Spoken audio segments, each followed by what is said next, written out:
പൂർവം ഭവേൽത്തിക്തമയം പുനസ്തു ജ്യേഷ്ഠോക്തി ന്യൂനം പ്രിയം ച. ഞാൻ പറഞ്ഞതൊന്നും ഉണ്ണിക്ക് മനസ്സിലായില്ലെന്നുണ്ടോ? എല്ലാം മനസ്സിലായി. മച്ചിയുടെ മകൻ മരുഭൂമിയിലെ മൃഗതൃഷ്ണയിലെ ജലത്തിൽ നിന്നും പൂക്കൾ പറിച്ചു ചൂടി മുയലിന്റെ കൊമ്പിൽ പണിത വില്ലുമെടുത്ത് കടലിൽ നായാട്ടിനിറങ്ങി. എന്താ വാക്യത്തിൽ വ്യാകരണ പശുണ്ടോ? ഇല്ലല്ലോ. ഇല്ല.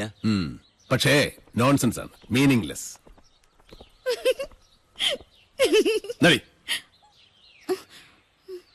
ഇതുപോലൊരു അർത്ഥമില്ലാത്ത ശ്ലോകമാണ് പിഷാരടി മാമ ഇപ്പൊ എന്നോട് ചൊല്ലിയത്. നെല്ലൂർ മന അരക്കില്ല വണത്രേ. സംശയം വേണ്ട, അത് സത്യാണ്. യക്ഷിക്കഥകൾ പറഞ്ഞ് നാട്ടുകാരെ നശിപ്പിച്ച ഒരുപാട് മനകൾ കുഞ്ഞുണ്ണി ചുളുവിൽ വാങ്ങിച്ചിട്ടുണ്ട്. അറിയാം. അവിടെയൊക്കെ സായിപ്പന്മാര് ഡോളറുകൾ തന്ന് നല്ല ലാവിഷായിട്ട് താമസിക്കുന്നുണ്ട്. അതുപോലല്ല ഇത്. ഉണ്ണി അവിടേക്ക് പോകരുത്, പ്രത്യേകിച്ച് പട്ടാഴിന്നൊരാൾ. എന്താ പട്ടാഴിന്നൊരാൾ പോയാല് നെല്ലൂർ മന പിടിച്ച് വീഴുമോ? ഇതിനു മുമ്പ് ആരെങ്കിലും പട്ടാഴിന്ന് നെല്ലൂർ മനയ്ക്ക് പോയിട്ടുണ്ടോ? എന്നോടൊന്നും ചോദിക്കരുത്. ചോദിക്കും. വാസ്തുവാചാര്യൻ പട്ടാഴി ശങ്കരൻ നമ്പൂതിരിപ്പാട് എങ്ങനെയാ മരിച്ചത്? ഇനിയിപ്പോ ഉണ്ണി അതൊന്നും അറിയണ്ട. അറിയണം എനിക്ക്. രാവും പകലും എന്റെ അച്ഛന്റെ കൂടെ നിഴൽ പോലെ നടന്നത് നിങ്ങളാ. പറയിപ്പിക്കുന്ന നിങ്ങളെ കൊണ്ട് ഞാൻ. നടന്നതെല്ലാം അവൻ അറിയട്ടെ. വാങ്ങാൻ പോണ മനയുടെ മേന്മയും ചെമ്പ്രയിൽ നടന്ന മനുഷ്യക്കുരുതികളും. ചെമ്പ്രയിൽ പണ്ട് സംഭവിച്ചതെല്ലാം ഒരു കഥ പോലെ ഓർത്തു നടന്നു ചെമ്പ്രക്കാർ. കാലവും തലമുറകളും മാറി വന്നു. വർഷങ്ങൾക്ക് മുമ്പ് ഒരു ദിവസം പട്ടാഴി ഇല്ലത്തിന്റെ പടിപ്പുരയിൽ വന്ന് ഒരാൾ രക്ഷിക്കണേ എന്ന് കരഞ്ഞപേക്ഷിച്ചു. തലയ്ക്ക് മീതെ നിൽക്കണ ശാപത്തിന്ന് ഒളിച്ചോടിയ നെല്ലൂർ മനയുടെ ജീവിച്ചിരുന്ന ഏക അവകാശിയായ നെല്ലൂർ ഹരിനാരായണനായിരുന്നു ആ നിർഭാഗ്യവാൻ. വാസ്തുവാചാര്യനായ പട്ടാഴി ശങ്കരൻ നമ്പൂതിരിപ്പാടിന്റെ പാദങ്ങളിൽ വീണ് തലതല്ലിക്കരഞ്ഞു. തിരുമേനി വന്ന് നെല്ലൂർ മന ശുദ്ധിയാക്കി തരണമെന്ന് അപേക്ഷിച്ചു. പട്ടാഴി ശങ്കരൻ നമ്പൂതിരിപ്പാടിനെ കൊണ്ട് മാത്രമേ സാവിത്രിയെ തളയ്ക്കാൻ പറ്റൂന്ന് നെല്ലൂർ ഹരിനാരായണൻ അറിയാമായിരുന്നു. സഹായം ചോദിച്ച് കാലിൽ വീണവരെ ആട്ടി ഓടിച്ചിട്ടില്ല പട്ടാഴിയിലാരും. പട്ടാഴി തിരുമേനി നെല്ലൂർ മനയിലേക്ക് വരാമെന്ന് വാക്കുകൊടുത്തു. അന്ന് പട്ടാഴിയിലുള്ളവരെല്ലാം തടഞ്ഞിട്ട് നിൽക്കാൻ കൂട്ടാക്കിയില്ല ശങ്കരൻ നമ്പൂതിരിപ്പാട്. പുറപ്പെട്ടു. അനിയനെയും സഹായി പിഷാരടിയെയും കൂട്ടി ആ ശാപഭൂമിയിലേക്ക്, നെല്ലൂർ മനയിലേക്ക്.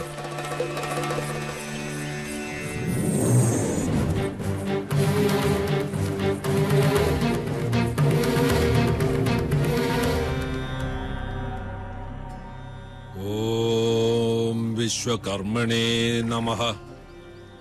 ഒരു ദിവസം, ഒരൊറ്റ ദിവസം തിരുമേനി ഇവിടെ താമസിച്ച് നെല്ലൂർ മന മനുഷ്യവാസ യോഗ്യമാണെന്ന് നാട്ടുകാർക്ക് കാണിച്ചു കൊടുത്താൽ എന്റെ എല്ലാ ദുരിതങ്ങളിൽ നിന്നും ഞാൻ രക്ഷപ്പെടും.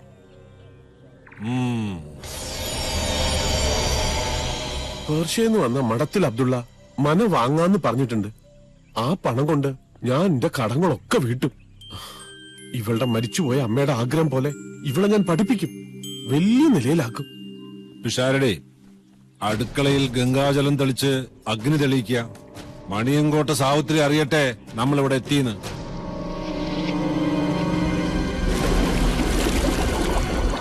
ജലയക്ഷിയുടെ ആവാസഭൂമി, പാതാളത്തിൽ നിന്നും പൊട്ടിപ്പുറപ്പെട്ട മഹാസിര. എവിടെയാ കുളം?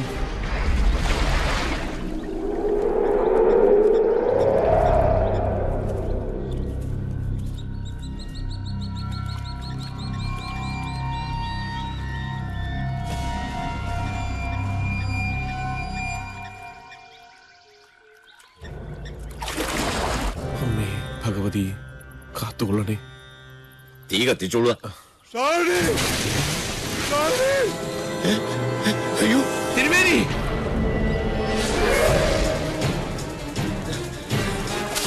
തിരുമേനി! തിരുമേനി! തിരുമേനി! ഓ അയ്യോ തിരുമേനി! തിരുമേനി! അയ്യോ ചതിച്ചോ തിരുമേനി! തിരുമേനി!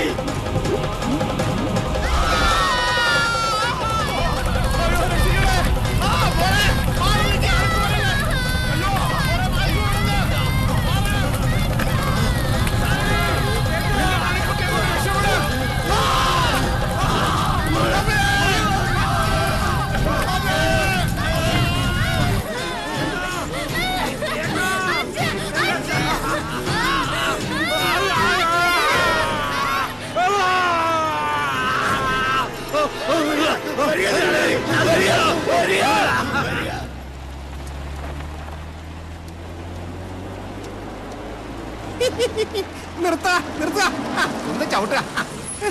നമസ്കാരം. ഞാൻ നിരൂപിച്ചു സാറിന് മലയാളം വരില്ലാന്ന്. എനിക്ക് കാണണം എന്റെ അച്ഛനെ കൊന്ന നെല്ലൂർ മന.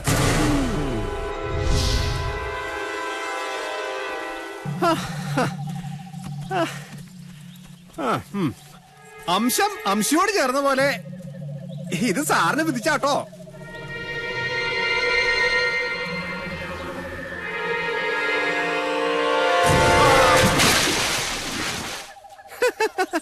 ഇത്തിരി അടിച്ചു തള്ളിയും അന്തിത്തിരിയും കൂടെ ആയാൽ ഇതൊരു അമ്പലായി. അവകാശം കിട്ടിയോ? അയ്യോ, ഈ ലോകം മുഴുവൻ തിരക്കിട്ടോ കിട്ടണ്ടേ സാറേ? അതുകൊണ്ട് ഞാൻ അങ്ങനെ ഉണ്ടാക്കി ഒരു കള്ളത്താക്കോലേ. പിന്നെ അവകാശി, അതിനങ്ങനെ ഒരാളുണ്ടായിട്ട് വേണ്ടേ? അങ്ങനെ ഒരാളുണ്ട്, ഞാൻ കണ്ടു. കണ്ടോ? ആരാ സാറേ? ഇപ്പൊ എവിടെ ഉണ്ടാ വിദ്വാൻ? ഞാൻ നിത്യവും നടക്കുന്ന വഴിയിൽ നിധി കിടക്കുന്നത് കാണാൻ കഴിഞ്ഞില്ല.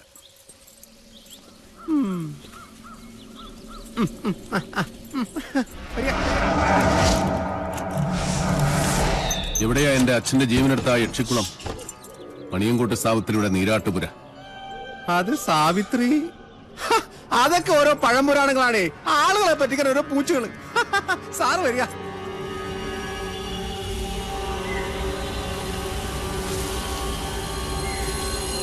ഹൈ, എല്ലാം കള്ളത്താക്കോലായതുകൊണ്ട് ഏതൊക്കെ പാകാറും. സാറേ, സാറ് പിന്നിലില്ലേ?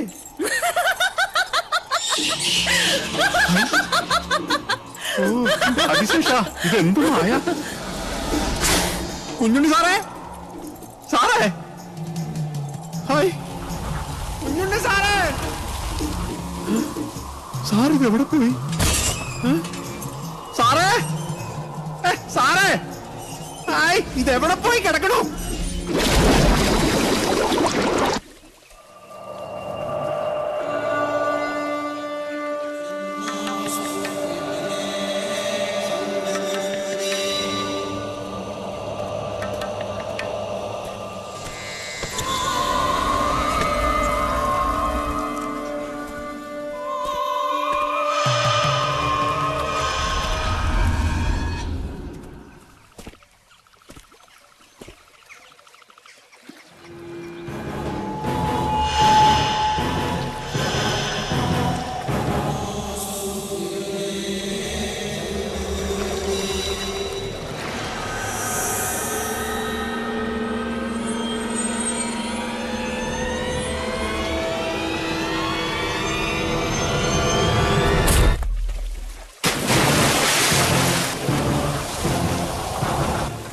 ചുട്ടേട്ടാ,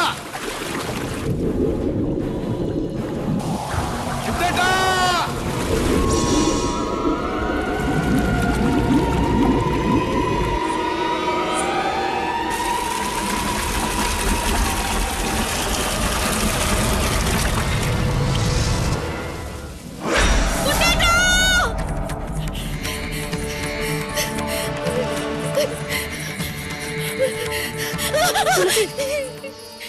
എന്താ?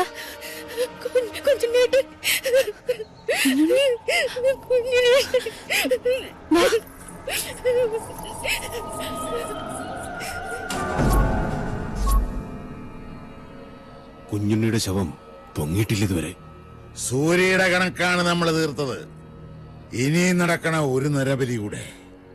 അത് സാവിത്രിക്ക് നമ്മൾ കൊടുക്കുന്ന നൈവേദ്യമായി. മതിയച്ച, ഇവിടെ നിർത്താം. എന്താ ഏട്ടന് ഭയം തോന്നുന്നു? അതെ, സൂര്യനെ പോലെ തേജോമയനായ ഒരു ഏട്ടനുണ്ടവന്. കുഞ്ഞുണ്ണി അല്ല മാധവൻ. അറിഞ്ഞു തൊട്ടാലും അറിയാതെ തൊട്ടാലും പൊള്ളും. ദ്രോണരാ. ആ, അവനും വരട്ടെ. ഞാൻ ഇതുവരെ നേരിട്ട് കണ്ടിട്ടില്ല ആ ദ്രോണാചാര്യരെ.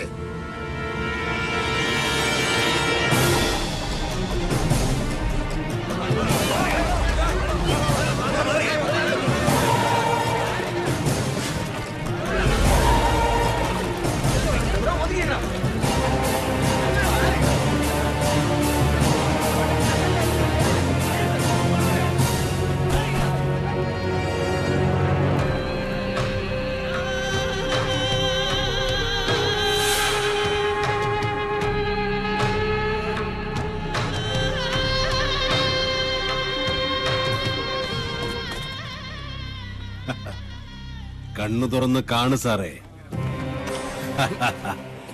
സാവിത്രിയെ വെല്ലുവിളിച്ച് നെല്ലൂർ മനയിലേക്ക് കാലെടുത്തു വെച്ച പട്ടാഴിയിലെ താന്തോന്നിക്ക് കിട്ടിയ ശിക്ഷ കണ്ടോ?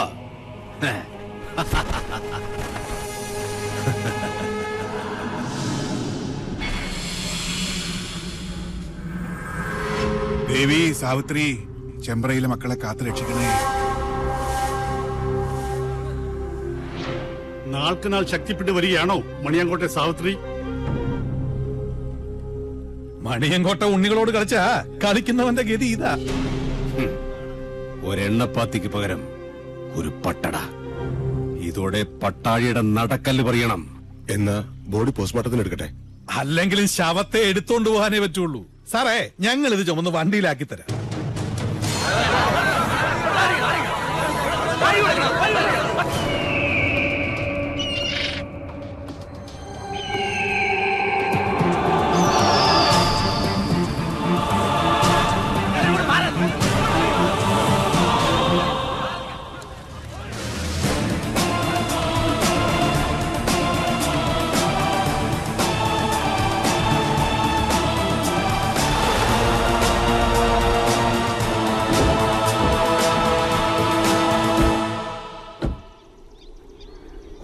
സൂര്യശോഭയിൽ തെളിയുന്ന ദ്രോണ, നക്ഷത്രകോടികൾ കഥിപനാം ദ്രോണ, ഉദയത്തിലോംകാര ശംഖമാം ദ്രോണ, ശരമാരിയാൽ ശിവനെ അർച്ചിച്ച ദ്രോണ.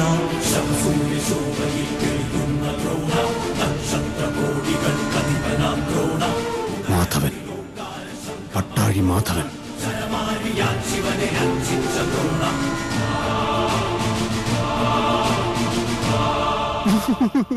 മാധവേട്ട,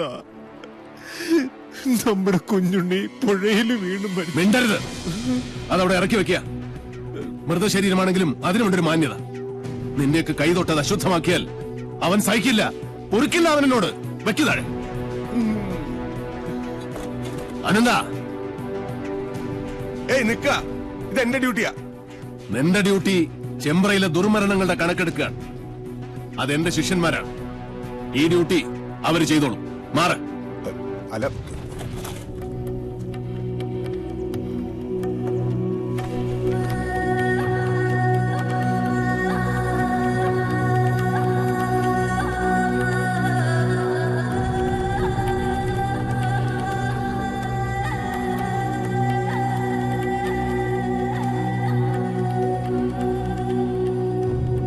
മാധവേട്ട, സത്യമായിട്ടും കുഞ്ഞുണ്ണിയെ കൊന്നത് സാവിത്രിയ. വിശ്വസിക്കുക, മറിച്ചൊന്നും ഞങ്ങളോട് തോന്നരുത്. നിർത്തണം. മാധവേട്ട, അലാരിപ്പിൽ തുടങ്ങി തില്ലാനയിലും അവസാനിപ്പിക്കാത്ത ആളെ വിട്ടിയാക്കുന്ന നിന്റെ ഈ നാട്യമുണ്ടല്ലോ, അത് മാധവന്റെ അടുത്ത് ആടണ്ട. എന്റെ കുട്ടിയുടെ ദേഹത്ത് ആരുടെയെങ്കിലും ഒരു കൈവിരൽ പാട് പതിഞ്ഞുവെന്ന് ഞാൻ കണ്ടാൽ ആ നിമിഷം ഞാൻ തിരിച്ചു വരും ഈ അസുര ഗ്രാമത്തിലേക്ക്. അത് പുറപ്പെടാശാന്തി മാധവനായിട്ടായിരിക്കില്ല, കാലഭൈരവന്റെ അനുഗ്രഹമുള്ള മാധവനായിട്ടായിരിക്കും. അന്ന് നീയൊക്കെ പശ്ചാത്തപിക്കും, ഈ ഭൂമിയിൽ ജനിച്ചതിന്റെയും ജനിപ്പിച്ചതിന്റെയും പേരിൽ. കാത്തിരുന്നോ എന്റെ വരവ്.